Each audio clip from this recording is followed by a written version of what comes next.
Welcome back. Building Rural Wealth. Caleb Roebuck with me. Caleb, how are you? Hey, good morning, Aaron. I'm doing great. And we have with us Ashley Franco. Ashley, how are you? Good. So it's kind of we're right at the end of the year. Yeah, it's hard to believe. Freedom Formula. I don't even know what that is. So what does that mean? So Caleb, tell me what we're talking about here. Yeah, well, the freedom formula, and, the way we kind of talk about it in our office and stuff too is, that work optional lifestyle. But, what does that really mean? And like you mentioned, it's getting close to the end of the year. With it closing out, people are looking at their New Year's resolutions, their goals for next year and stuff like that. But, a big question that we get asked, and, it's sometimes hard to answer, but it's a big one that is hard to answer alone too. But, a lot of people ask, are we going to be okay? And it's a pretty broad, general question, but it's, are we going to be okay? And, the heart of today's conversation is, how do you have a plan that means, are you going to be okay? And does it support your lifestyle and what you want to do? And that's what we refer to as that work optional lifestyle, and it doesn't mean quitting your job tomorrow. It doesn't mean, you're done right now, but it's having that framework to, can you step away when you want to on your terms, or do you have some of that free time to free you up while you're still working to do some of the other pursuits as you approach retirement? Okay. So are we going to be okay? Ashley? That's like the biggest question. We hear it all the time, and it's rarely just about money. It's usually about security, family, and kind of, have you done enough planning and execution, and what have I done in the past? Will that carry me forward?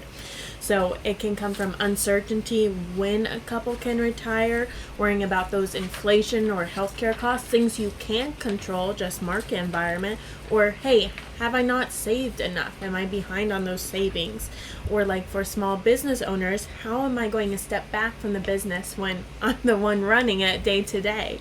So, and these worries weigh really heavy, especially kind of at the end of the year.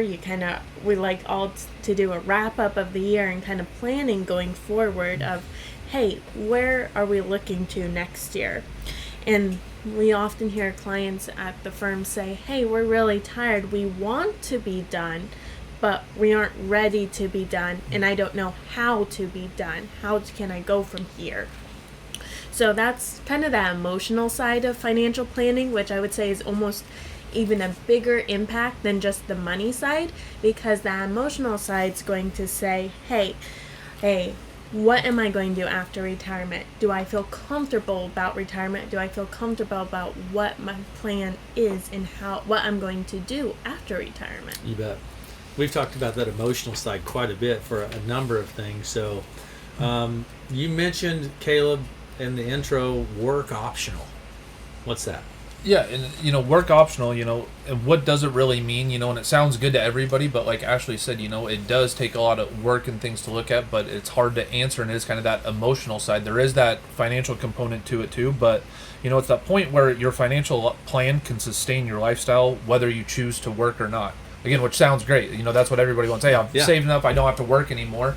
But in today's world, unless I want to. And that's the thing, in today's world, it is a lot different. We deal with a lot of people that are retirement age, but again, emotionally, they're just not ready to, for good reasons. They like what they're doing. They're, fulfilled in it. They want to keep busy, things like that. So, and in today's world where you can do remote work, there's a lot more part-time opportunities, things like that, volunteering, whatever that is, there's a lot more of those. And again, it's just that, what do you want to be doing, but not what you're required to be doing. Work optional. And again, like for most people, work is required. For all of us, it is. Yes. But at some point financially, have you reached that tipping point?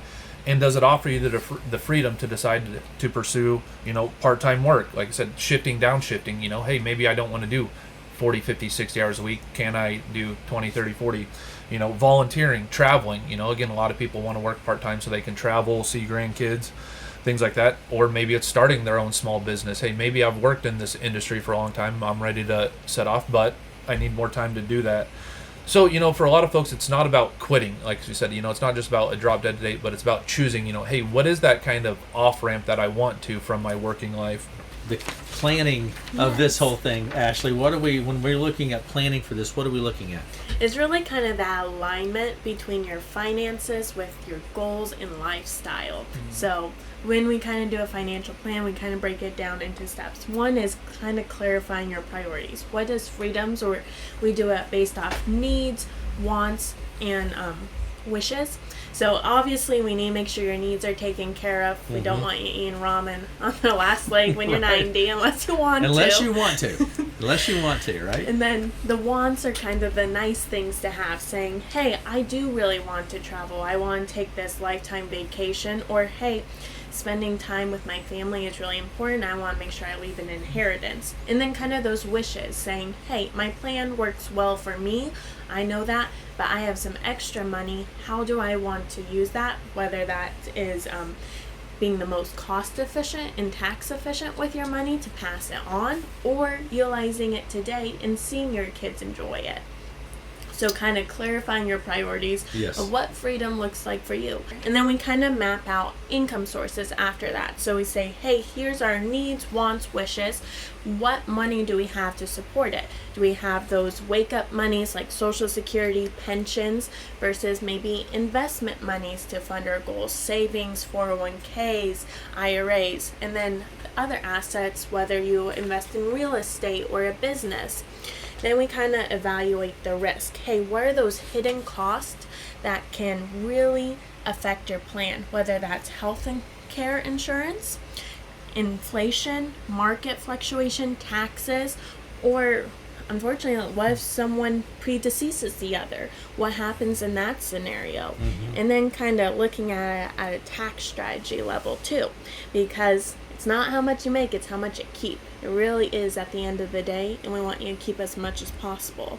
And then we kind of bundle all these together, like Caleb mentioned earlier, was say, hey, let's run these what if scenarios. What if I retire and it's another 2008 situation and it's 2 years of really bad Yeah. markets? Will I still be okay? Can I withstand that? And it runs through good years, bad years, and say, hey, based off all these, here's your probability of success. Yes. So seeing that kind of allows you a plan to kind of adapt, and that's where your confidence builds. Because even just knowing, hey, I can retire now might make you a little happier too. Even if you like what you're doing, and knowing you can tell your boss, I'm done Yes. anytime you want to, that's a little bit of freedom Yeah. right there.